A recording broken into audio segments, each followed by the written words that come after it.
Okay, good evening all. I'd like to welcome you to tonight's meeting of the Georges River Council Sports Advisory Committee. I declare the meeting open at 6:03 p.m.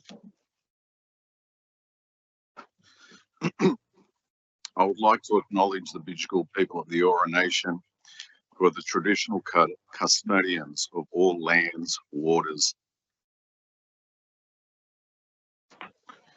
I pay my respects to elders past and present and extend that respect to all Aboriginal and Torres Strait Islander peoples who live, work and meet on these lands. I would like to advise the following membership update. 2 committee member resignations were received and accepted, those being firstly Gary Lockwood of the St George District Rugby League Football. Secondly, Irene Hatzipetros of Football St George. Following an expression of interest process undertaken by Council to find suitable representative replacements from local sporting bodies, 2 new members have been appointed to the committee. First one being Nicholas Smerdley of Football St George and Warren Driscoll of St George Junior Rugby League Football. Moving on to apologies, I have an apology from Councillor Catherine Lansbury, Scott Holmes and Sean Breuer, Jeff Killick, Julian Finch, Scott Henderson and Tanya Smith. Are there any other apologies? Okay, there being none, can I please have a motion to accept apologies and grant a leave of absence? I'll move that. Moved by Ross, sorry. And seconder by the Mayor, Elise Ball.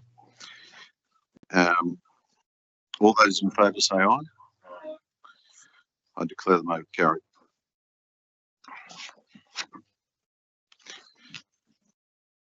Staff and public are reminded this meeting is being recorded for minute-taking purposes and is also broadcast live to the public on Council's website in accordance with Section 5 of Council's Code of Meeting Practice. The recording will be available on a Council's website. The order of business is as shown in the agenda, which has been made available. Staff and public are reminded this meeting is open. Doors to the meeting room are to be left open unless the meeting moves into a closed confidential session, according to Section 14 of the Code of Meeting Practice. Only if the meeting moves into a closed confidential session will the public broadcasting of the meeting be suspended. Council's Code of Meeting Practice prohibits the electronic recordings of meetings without the express permission of Council. Mobile phones must be turned to silent during the meeting. I now move to a confirmation of the minutes of the previous meeting held on 13th February 25. Can I call for a mover and seconder, please? Sorry, what line? Moved by Dale Widders and seconded by Natalie Moore. All those in favour say aye. All those against? There being none, I declare the motion carried.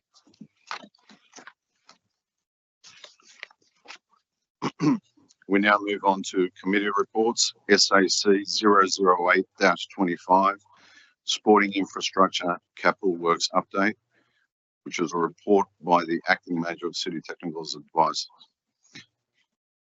Can I call for a mover and seconder, please?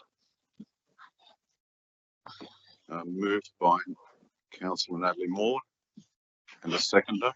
I'll second. Seconded by Madam Mayor. Can the manager, Tom Heath, please provide an overview of this item? Good evening all. Do we have this up on all the screens or just the front screen? Just on the one? All right. This is just while we're starting this is an update on the 24-25 Capital Works program. These are the projects that are undertaken within the realms of sport and open space that link to this committee. I've got an acting manager executing my job at the moment because I'm in an acting role, but I'm acting right now. So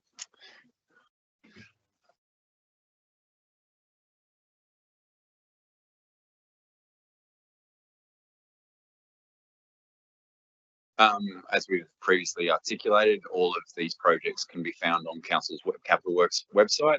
This provides an up-to-date monthly progress of each of these projects. As you can see, this is classified by the different types of projects. Tonight, we're looking at the sports facilities, environment, open space projects, and maybe facilities and buildings. So the execution of works, this is just what's within the 24-25 program. The Renown Park embellishments, this is the second year worth of work. We did the Field 2 at Renown Park last financial year. This year was some progression of works associated with the bleacher seats that you can see, as well as access stairs to the site. So that was part of grant funding, and that's now being completed. We have the Riverwood Park Spatial Framework Analysis. So this is progressing. We're looking at that's been completed in June 2025. This has gone through 2 stages of community consultation. This is we've previously discussed. It's similar to a master plan. This is one of Riverwood Park is within our generic plan of management. This allows us to identify and progress projects moving forward a little more strategy at these sort of sites that don't necessarily get their own master plan. So this will start to develop some of the developed contributions funding works at this site and progression with capital works programs moving forward. Lugano Passive Watercraft Launching Facility. This is was a grant funded project, allows us to provide passive watercraft launching for canoes, kayaks, stand-up paddleboards, all those sorts of things in Lugano. This was identified within our foreshore access and improvement plan. This is nearing completion within this financial year. So this is an active photo at this point in time, so you can see how it will work, and it will allow the easy launching of facilities, of watercraft facilities at this site. This is expected to be completed within this financial year in June. The Penshurst Park operable fence construction. So this has been a long-standing project associated with the escalation of Penshurst Park to be a top-tier field for football, to become a stadium essentially. Part of that is to be able to have an enclosed site. This is progressing. We've engaged a contractor to do some of the design work associated and the development application that's required for this. This one's been pushed into next financial year as well. So it's June 2026 is the expected completion date. This has been a little bit of a long-standing project, but the intricacy of getting that operable capacity of the facility means it has taken a little more time. This will be probably the first of its kind. So it's taken probably more eggs to break than we expected at the start to get this omelette right, but yeah, it's progressing quite well now.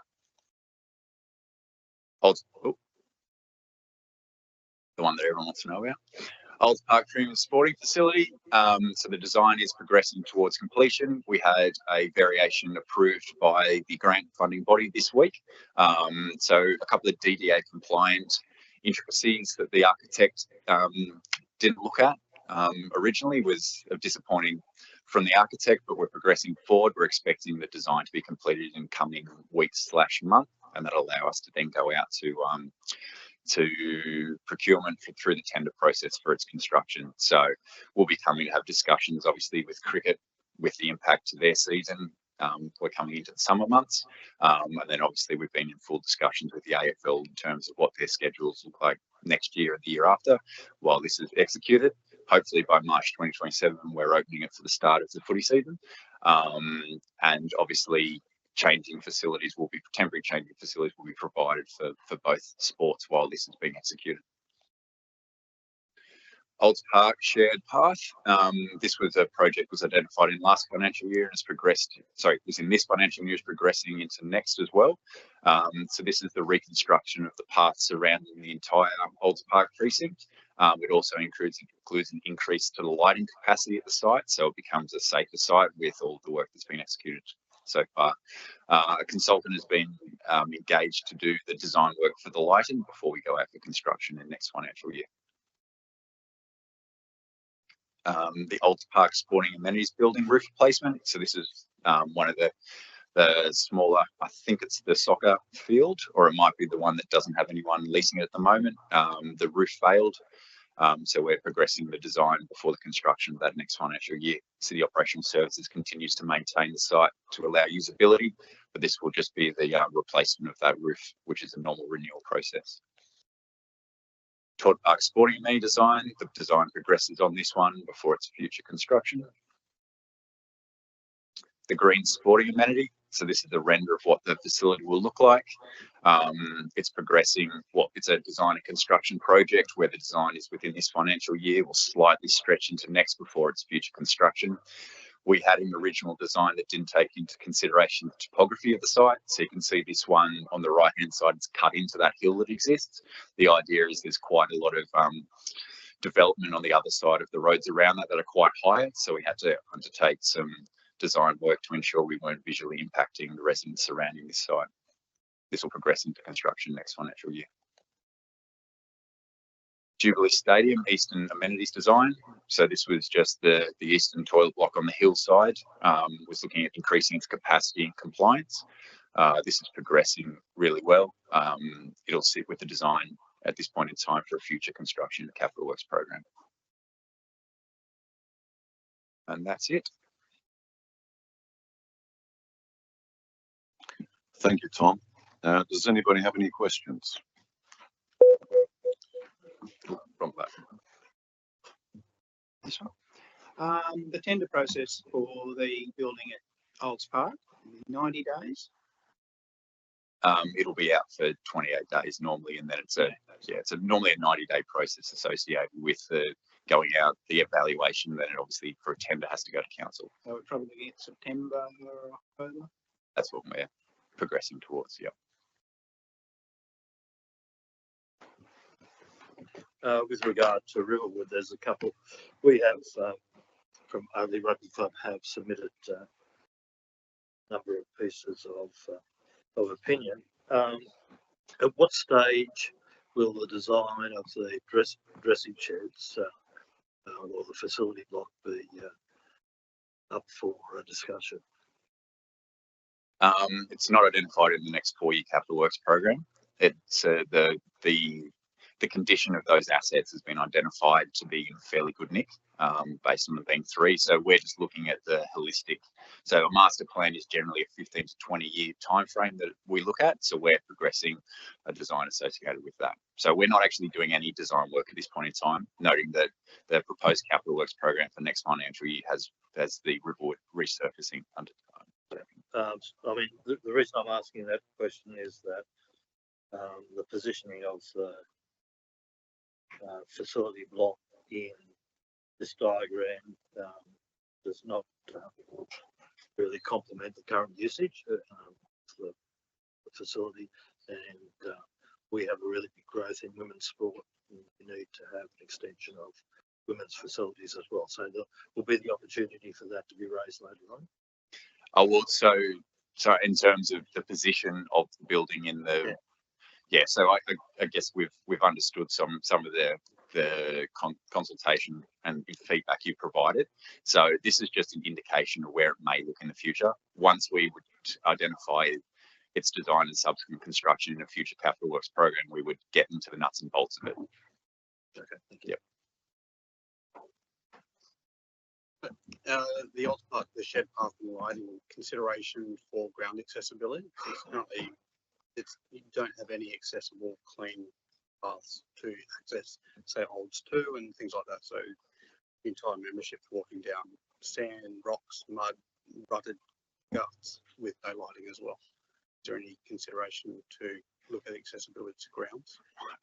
Accessibility to ground level is a little bit more difficult based on the grades and topography of the site. This is just essentially a renewal of existing infrastructure with some upgrades associated with the lighting. There would be capacity in the future for determination, but as part of this project, it hasn't been identified. Just with respect to an Olds Park master plan, looking at the council website, I noticed that it's essentially a one-page graphic, whereas master plans for other sporting regions are 20, 30, 40 pages. Will that be brought online or up to date at some point, or where do we sit with the Olds Park master plan? I can't speak on behalf of strategic planning, but most of our master plans are a one-page integrated into our plans of management. So some councils do them separately. To date, we've done them integrated into the plan of management. So, but apart from that, I can't comment. I know, but we made submissions some years ago into the master plan for Olds Park, we subcontracted out. before the new building was conceived. And I would have thought that perhaps we'd be desirous of a bigger plan or more work in that. It'll stay as a graphic. Dale, I might just make a comment on that. What you see with that graphic is a master plan, and that's the way the Georges River Council deliver master plans. The 30-page document that you're referring to could potentially be the plan of management. So I'm not sure whether there was a plan of management done for Olds Park, but there certainly is a master plan. So yeah, and I confirm that there is a plan of management as well. So there's two documents to be read in conjunction with each other, and they both go hand in hand. One points to the operation and utilisation. The other one plans to the spatial framework. Yes. Yes. Yeah. It's on, if you're looking on the website where it has the master plan, it would be the link above it, I believe.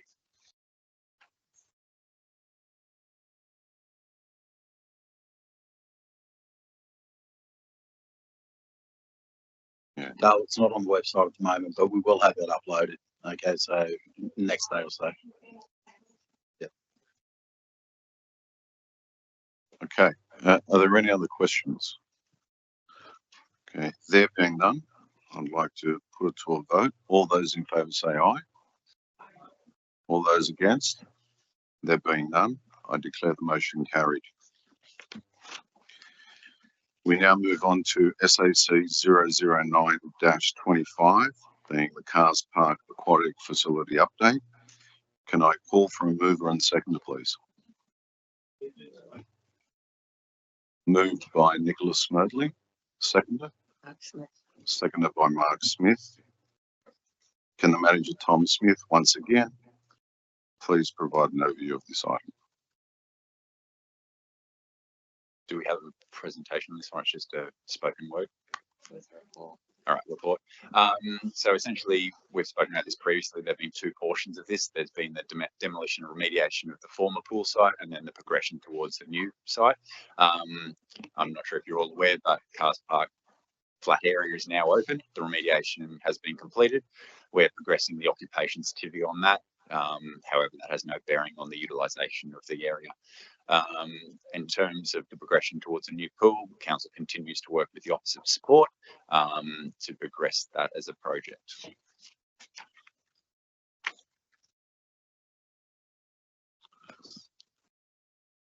Okay, thank you, Tom. Are there any questions?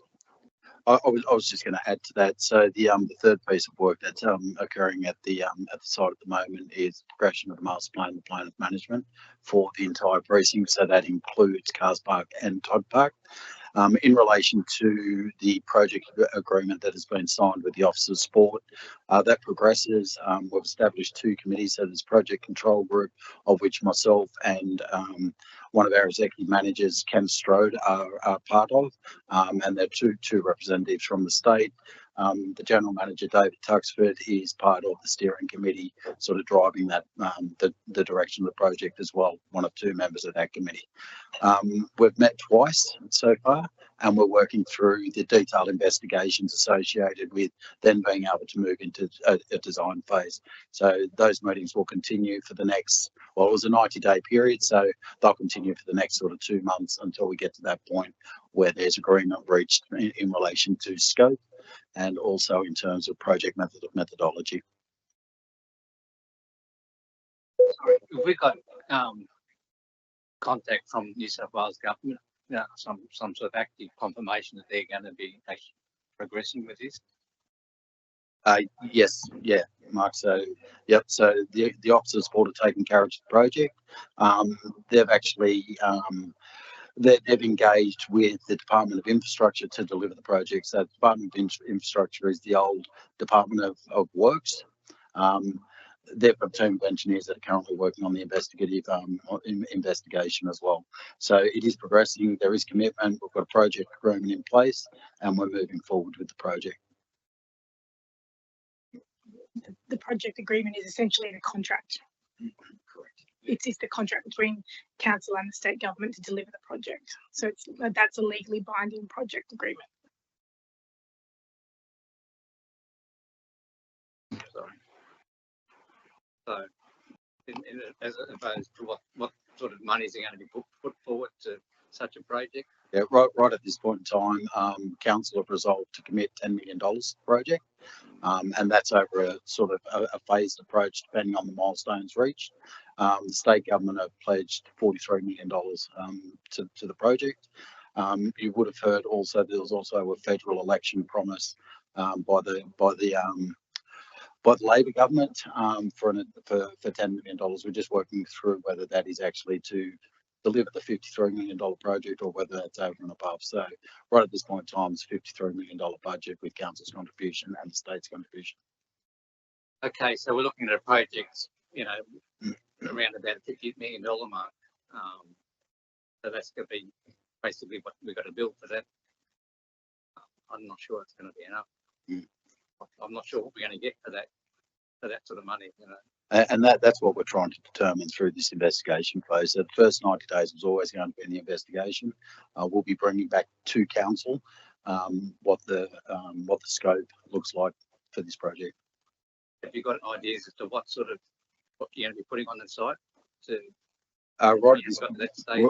Right at this point in time, it hasn't been finalised yet. So.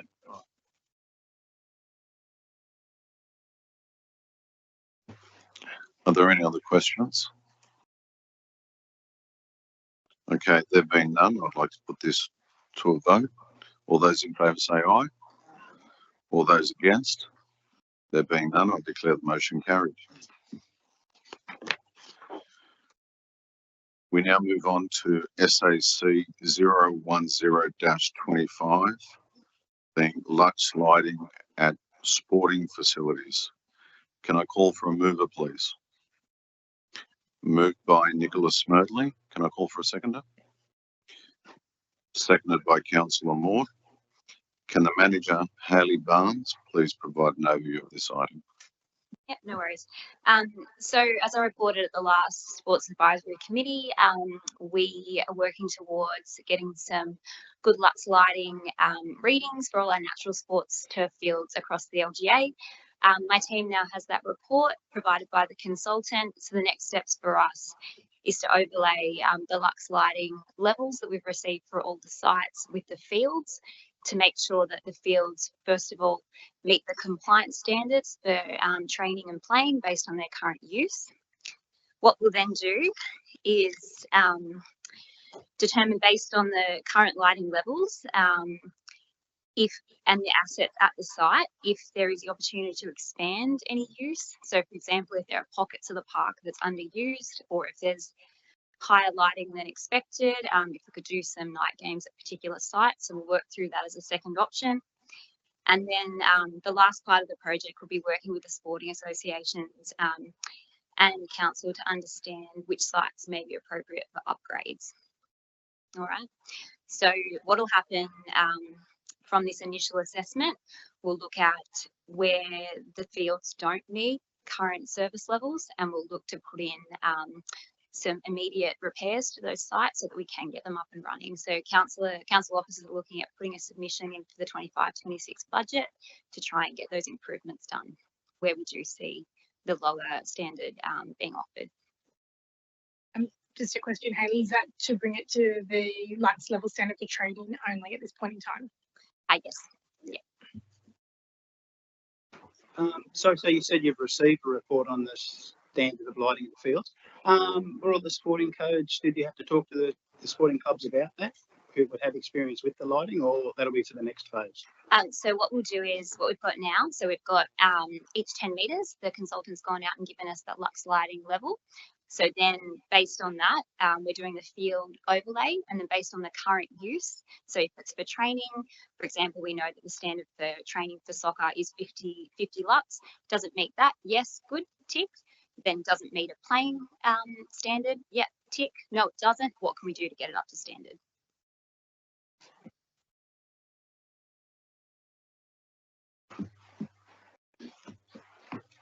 Will the clubs and users have access to the results of the report?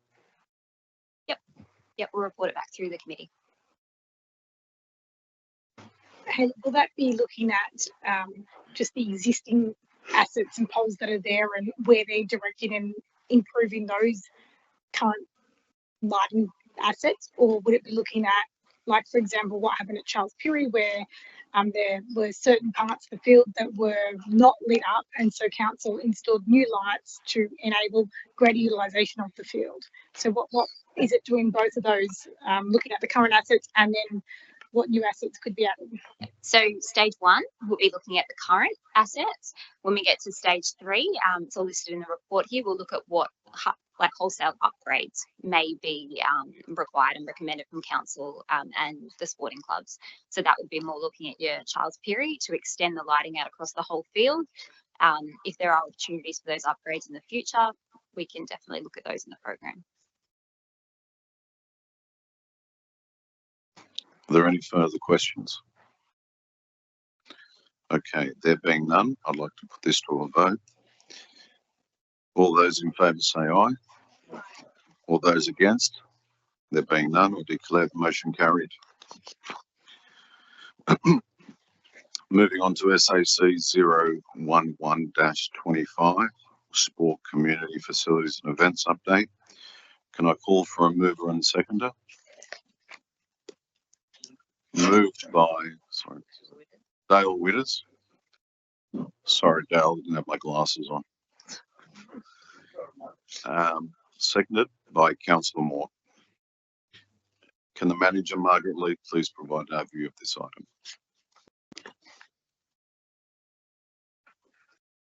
Good evening.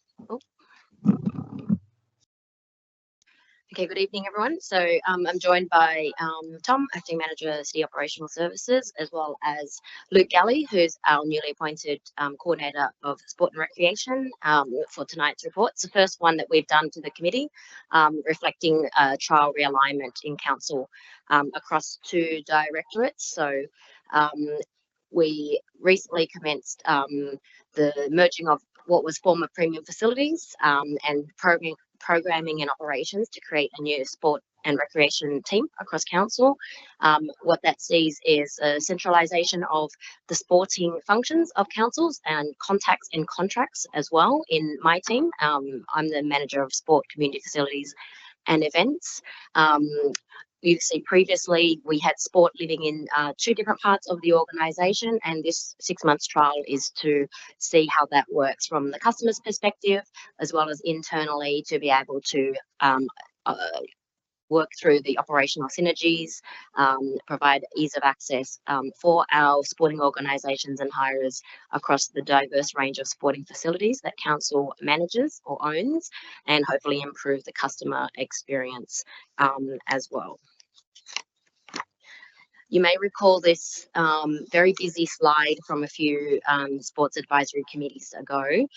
We first introduced this concept of council's classification of sporting facilities as part of the development of council's draft sports ground access policy. So I just wanted to refresh this slide to this audience because not everyone was here or remembers from a few months back. So we've got our early stadium, Jubilee Stadium, classification as is.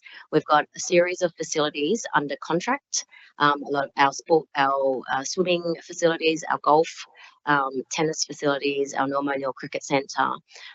Then what we are introducing in our terminology, our classification, which is how we are structuring tonight's presentation, our new fees and charges and our new sports ground access policy to consider our tiers of facilities. So we've got tier 1 turfs at Harold Fraser Oval, Hurstville Oval and Olds Park, playing field 1. Tier 2 refers to all council's synthetic playing surfaces. So that's Penshurst Park Sporting Hub, Peakhurst Park, Poulton and Vanessa Street multi-courts. And then our tier 3 turfs are listed there as well. So following that structure of how council is classifying its facilities, we want to start with a bit of a snapshot across the different tiers of facilities of sport and recreation and giving some highlights across each of those facility types. So starting with our stadium, we've had a bit of an update there in terms of our highlights of the events that were held there. We've got 7 NRL St George Dragons games from the period of January to end of June this year. We've got 6 NPL football games, 3 Football Australia events, as well as 4 St George District Junior Rugby League events.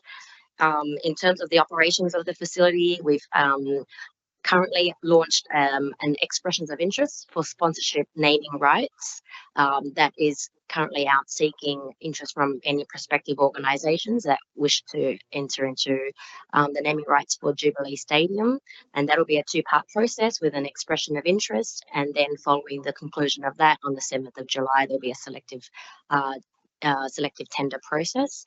We've also undergone field of play renovations during the period of April at the stadium, so the grass is looking gold.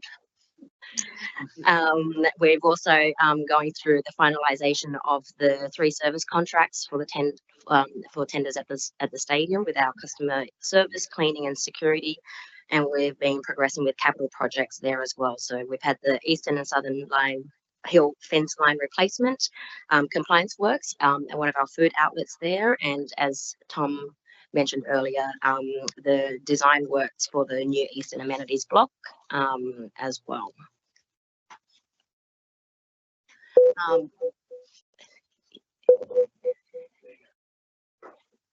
Was it me? On the right. I just got to say, I was at Jubilee on Saturday and Sunday, saw Luke walking around looking very official. The standard of the playing surface was, in fact, platinum, not gold, because I was also at Allianz on Thursday night when the playing surface was the equivalent of a pool, and council can be very pleased. In fact, those games that were played there on Saturday and Sunday for City Country Rugby League were in fact transferred from Brookvale Oval. I refuse to call it anything else. And they were transferred because they were concerned about the playing surface. And as I say, Jubilee was absolutely superb, and it's well worth putting that on the record. Thanks for that, Kevin. And also, you know, on top of the football and rugby games there, we also have community events there. So just wanted to use this opportunity to highlight a great community event, Heartbeat of Football event that featured the St George Junior Rugby League there. So that's a good news story. Moving on to our next group of sporting facilities. So as you may be aware, there's a range of sporting facilities that are managed on council's behalf. So this is about giving you a bit of a snapshot across those facility types. So on the white side there, so we've got in terms of the Hurstville Aquatic and Leisure Centre, we've had 5 capital projects this financial year, and great news for basketball. Those upgrades are planned to be completed by the end of this financial year, with a replacement of the backboard and rings, lockers, and upgrades to the gym and group fitness areas as well. Over at the Sans Souci Leisure Centre, we've had the installation of new digital lap clocks, which has been well appreciated by the Sans Souci Sea Devils Swim Club. Over at the Hurstville Golf Course, there was a Merrill Golf Day event that raised important funds for the St George Cancer Research Team, as well as a beginners golf course done in conjunction with the St George Community College. And we're in the process of awaiting the outcome of the planning proposal for the future use of the function centre at the Hurstville Golf Course. So that report went to the Environment and Planning Committee last Monday, then to Council next Monday, hopefully for adoption. And following that planning proposal going through to state government, we'll hear back and hopefully will enable the future DA for council to submit for the function centre use at Hurstville Golf Course. In terms of Parkside Drive tennis courts, we've had some important replacement sports lighting completed earlier in May, and we'll be embarking on a future EOI for the Norm O'Neill Cricket Centre, looking at whether there's anything out there in the market seeking that would provide great options for how that facility could be used in a multi-use way. So we're anticipating that process to be out in the market in the coming months. In terms of highlights on the black there, so we've had great feedback about record membership at Hurstville Golf Course in terms of their numbers. They're so busy that's almost crowded, so it's a good problem to have. The visitations for our swim centres are up 5% on previous years, which is great. Some great safety awareness campaigns with Pajama Safety Week at both aquatic venues, and there was I suppose an abrupt closure of a swim centre that council doesn't manage, but it's in our LGA. The Peakhurst West School pool was closed at relatively short notice to undergo important works, and it was great that some of those community groups using that swim centre were able to be provided access to additional lanes at other council facilities. And it was also a good initiative last month where Bluefit and council worked together to inform Bluefit's community engagement plan. Just to confirm that Medical Research Cancer Day, I just had to confirm yesterday, raised $20,000. So council can be very proud of that, $20,000 for the St George Sutherland Medical Research Foundation. I think they'll probably be in touch with Elise in terms of organising a photo with the Lugano Lions and the Research Foundation. And I was down at Norm O'Neill Cricket Centre, and they were telling me how they had over 100 kids in the Easter holidays for community, just following on from the previous workshop actually. There were 100 boys and girls involved over a couple of sessions which went for 3 or 4 days each, and very good support. The Sydney Sixers were involved with one of those as well, so maximum utilisation of that facility at the moment, which in the off season is pretty amazing. That's great, thanks Kevin. Margaret, I just wanted to also say, just with regards to the closure of the Peakhurst West pool, just wanted to pass on thanks which were sent through to me from one of those community groups who I know you assisted to be accommodated very quickly down at one of the other leisure centres, and they were very appreciative of council's assistance in that process so they could continue providing their Learn to Swim program to their Chinese community there. So thank you for that as well. That's great, thanks Madam Mayor. Okay, a bit of a sporting fields update. So in terms of our tier 1 turfs at Harold Fraser, Hurstville and Olds Park Oval. So between January and March, we saw some great events and outcomes. So we had at Hurstville Oval the T20 cricket events between Australia A and England A. It did get rained out on the Sunday. Well, Saturday and Sunday, but it was planned to be 3 events, but it was well attended, and it was great to have that grade of sport in our LGA. And also great news for the St George Sutherland Slayers. The female team there had their first place ever in their 23-year history, so it was a really good news story and a really positive outcome for that team. And in terms of the operations at one of our tier 1 turf field, so the Harold Fraser Oval Pavilion, there's a upcoming EOI around future use of that facility that is currently occupied by St George District Rugby League Club. Dale, did you want to mention also the use of Olds Park for a recent big event there as well? Yeah, thank you. Yes, 2 weeks ago, Olds Park hosted the 2025 New South Wales State Championships for the Combined High School Sports Association AFL competition. It went fabulously well. Again, the fields were in terrific nick. We need to thank council for enabling it to go ahead. There was a bit of rain through that period, but we had hundreds of people every day from the 10 sporting regions of New South Wales, and spectators and officials just thought it was a fabulous display for Olds Park.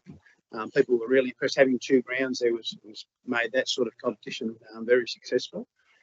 They would love to use it for the women's championships And they're even prepared to forgo next year to swap it to the year after so we can use the new facility.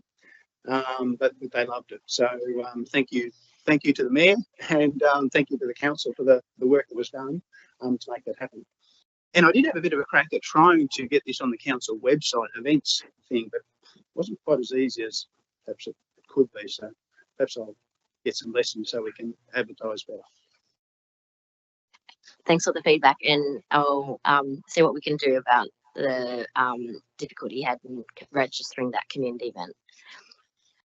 All right, move on to our synthetic fields. So we call them tier 2 fields.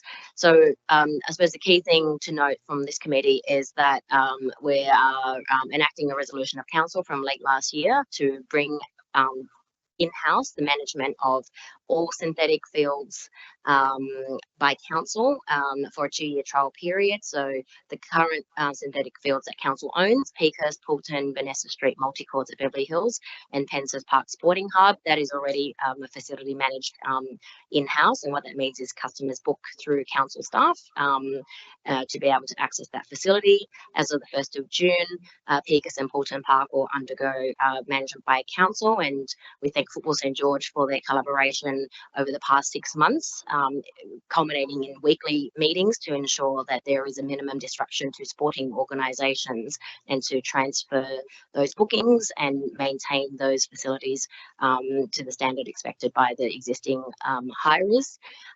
In terms of Beverly Hills facility there, that's still in the pipeline. And what it also means is the Peakhurst and Poulton Parks, as they were previously managed, or they're currently still managed by Football St George up until the end of this month, but they're now bookable through council's website. So there is an increased number of facilities accessible through the one-stop shop on council's bookings page. And then as per council's resolution, there'll be a future report back to council regarding how successfully or otherwise the 2-year trial period went. And the purpose of that resolution was to provide better visibility, understanding of who are the users of council's sporting facilities, especially the ones that have been externally managed, so that it can inform how we design and manage and plan our future services. In terms of our tier 3 natural turf fields, Tom's going to talk about this. Yeah. So just a bit of context with the split of all of these community facilities and all the booking systems going to community and culture. The management and maintenance of all our turf facilities that used to premium facilities had the premium tier fields, and community city operational services had the community-based fields. All maintenance and management of fields sits now within a sports turf maintenance team within city operational services. So we're in the process currently of engaging a coordinator or head of for that role, and they'll look after all of these facilities. So you'll have a bit more of a maintenance update on those tier 1 and tier 2 fields moving forward. Tier 3 fields have always sat with city operational services, hence I can provide a bit more context at this point in time for that.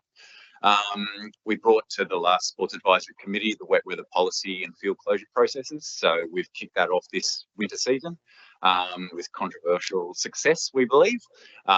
It just allows us to demonstrate to all parties quite a transparent process that we have for the closure of fields. This has been utilised with the tier 1 turf fields as well. So this is the standardisation of our approach moving at. As we communicated at the last Sports Advisory Committee, we are looking to evolve that into a process where the fields that have the drainage and significant capital expenditure we've put into them in previous years actually comes to fruition. So we appreciate at this point in time, tarring community fields without drainage and fields with drainage under the same brush is a little bit frustrating. Moving forward, we're looking to structure that progress moving forward so that, you know, fields that have drainage that we've spent $3.5 to $4 million on are open where that's suitable. So that's something we're progressing moving forward. In terms of fields moving into the winter months, we undertook oversowing of all our couch fields. So that allows us, couch dies off in the winter or browns off in the winter. So to ensure a bit of structure of the turf in the winter months, we oversow them with a ryegrass. So you get greenery throughout the winter months. It looks more visual. So that's been undertaken successfully on all our fields. We also undertook, moving into the winter season, weed control, fertilisation, pest management, top dressing, turf repairs and irrigation improvements on all of our community-based fields. So we don't look to do a lot of that within the winter months based on the grass going dormant and the heavy use by winter sporting users. So we try to utilise the window between summer and winter months to do a significant amount of renovation and maintenance work. So that's been done. We're working towards a successful winter season, and appreciate the patience as we close fields for their protection and the safety of users moving forward. So it's going to keep raining, unfortunately. Hi Tom, just a quick one. What's the timing, do you think, on that, being able to separate the fields between well drain and not drain? It'll be next season. Next. Yeah. And sorry, Tom, did you say that the wet weather policy is on the council website now, or? I don't think it's on council's website at this point in time. It has been implemented and it is. We are utilising, yeah. So as we communicated the last Sports Advisory Committee, we've got the process, but we've also got the auditor form that we utilise. So that's utilised by all of our ground maintenance teams, and that we assess for community fields. We assess Parkside Drive or Charles Pirie, Renown Park and Peakhurst Park. And at this point in time, if one of those hits the trigger of our score to mean that it should be closed, all fields are closed at this point in time. And that's the discussion moving forward, that, you know, we're going to look at probably having a transition of fields that are drained. We'll have a couple that we assess, and fields that are community facilities, and we'll assess, and then we'll blanket close each of those anyway. We're not going until we the third evolution of this process would be wet weather probes at all of our fields, and then that would be an automatic trigger of based on saturation rate, but we're a few years away, I think, from that maturity to be able to do that. So that's what we're progressing towards, and that would allow site specifics to be open, and that would all be on the website. But the next stage of the evolution is all drainage and all undrained fields. Just a quick one, I'm new to this committee. Can I get a copy of that policy that you've run out so I can understand and explain it to our group as well? Just bear in mind, it's a procedure, it's not a policy. Oh, sorry. Yeah, so it's an operational procedure in terms of how it's closed, and it was tabled at this committee, but I'm happy for all the committee members to receive it again. Yeah, just from the perspective of cycling, we use two of the facilities, a tier 1 facility, Hurstville Oval, and a tier 3 facility, Oakley Park. And while I appreciate that the policy is evolving, and I don't necessarily envy the task that you're going through to do that, from a cycling perspective, we use the velodrome at Hurstville Oval and we use the road network at Oakley Park. And yet our booking appears to be for Hurstville Oval and Oakley Park, and accordingly we caught up in the wet weather closure of those fields. Understand and support the closure of the turfed areas because you're seeking to protect those, but it places the cycling club in a difficult position where we get an email from the council saying your booking has been cancelled due to wet weather, and yet on a common sense logical perspective you say, well, it doesn't really apply to us, we're then placed in a difficult position of, do we proceed with the sport and allow our cycle racing to go ahead against a booking that we've been advised has been cancelled, and you then run your mind through insurance problems, and if an accident happens and it comes out that your booking has been cancelled, where do you sit? So as you go through and develop your process, if you can look at the other users of the facilities and not so necessarily just the turf fields, we would appreciate that. Thanks, Jeff. Feedback that you had raised about this in a previous Sports Advisory Committee. Just yesterday, we were fine-tuning the wording, combing through all the different clauses of the draft sports ground access policy. We did make a note about sporting users of hard court surfaces. Velodromes was spelt out to be very clear. Jeff will appreciate this because you're right. The closure of access to the turf facility should not prohibit a sport like cycling to proceed, and then it will be subject to your own risk assessments, which all sporting hires are responsible for prior to conducting their sport. So, you know, netball or other non-grass sports, as well as the synthetic or all-weather sports fields, the users of those facility types, they would undergo their own risk assessment. So, Thank you. no, thank you. Tom, could just, this is probably a recap, but as we scramble into wet weekends, which is a little prevalent at the moment, the timing of the inspections and whether there are weekend inspections, because sometimes it's unclear whether a Friday morning decision is carried forward to the weekend. And when do you do separate inspections on the weekend? Yeah, so based on the scores on a Friday, we do scores on Saturday and Sunday. So the whole reason for this process was to enable fields to be opened when they're suitable. We don't want to, you know, we appreciate that Saturday was a bluebird day, but the fields were in terrible condition. So with the inspections don't identify any improvements, but we do execute inspections each day of the week. And the Sunday ones are advised how? Through the same process. So by 7 a.m. we have undertaken. So if on Friday night, if we get a day like today, we'd have done our score on at 2 or 3 p.m. We would close the field. If there is no rain through that night, we will come and inspect the fields the next morning. That score will progress it throughout that day. We would then, if it was another bluebird day into a bluebird night, we would come and look at inspecting the fields on Sunday morning by 7 a.m. for notification. I know that some councils and grounds that are never closed have been closed today through Tuesday. Yep. Is there any communication around where we're at the moment?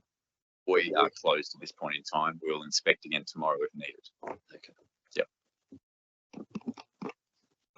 Okay, I'm just mindful of time, and we've also got another civic function next door that some of the attendees here tonight need to go to. So just the last few slides, our seasonal booking process for summer will be opening. Is it open? No, it has now opened.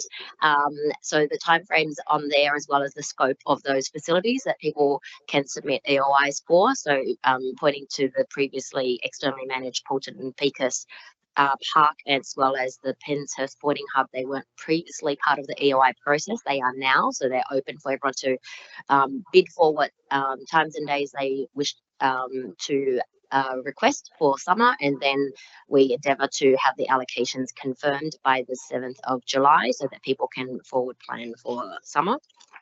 I touched on the sports ground access policy, so thank you to this committee. Over the previous 2 workshops, we've undergone a bit of discussion about the principles and the aims of the policy. So it's to have a framework that is not currently in place to manage the utilisation of access to council sporting facilities. The public exhibition process has ended, and the report will be going to the June council meeting for adoption, as well as an update to council's grants and donations policy. The key thing for this audience about the update to the grants and donations policy is to enable all facility types that council hires out to be eligible for community organisations to apply for a grant in terms of the event grant or for a venue hire grant. And lastly, also as part of our review of the of all things in the world of sport, with these 2 policies, we are developing and will soon be implementing a new application type for sporting events for on sporting grounds where we already have seasonal hires, such as most of people in this room, and you are conducting beyond your normal training or match day activities. So an open day, end of year celebration, awards ceremony. So these are activities that bring additional people, risks, food trucks, other activity types.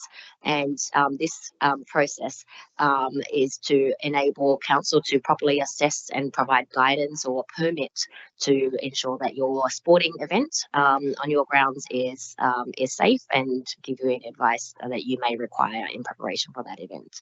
So that's it from me. Happy to take any questions. Just a quick question on that one. The mini, it said no fee associated with the application. So if a soccer club wants to host the end of year awards day, they're not going to get charged an event permit fee, or they, like, is it just for the application? And if they get a permit, then they have to pay a fee? No, this will be because the sporting group already pays a seasonal hire for the field. So this is within the start and end of the winter or summer season that there is going to be an award ceremony. But what if it's outside of what if it's after the football season when their seasonal hire is finished? Like a month later, which it often is. So I suppose it depends if it's on the cusp of, is it within like a month later or something? Yeah, if it's completely like at a different time in the year, then it would go through a full event application process. Okay. And that would come with a cost as well. Thank you, Margaret, for that report. Are there any further questions? Okay, there being none, I'd like to put the motion to a vote. All those in favour say aye. All those against? Being none, I declare that motion carried. There being no other business on the agenda, I declare the meeting closed at 6:59 p.m.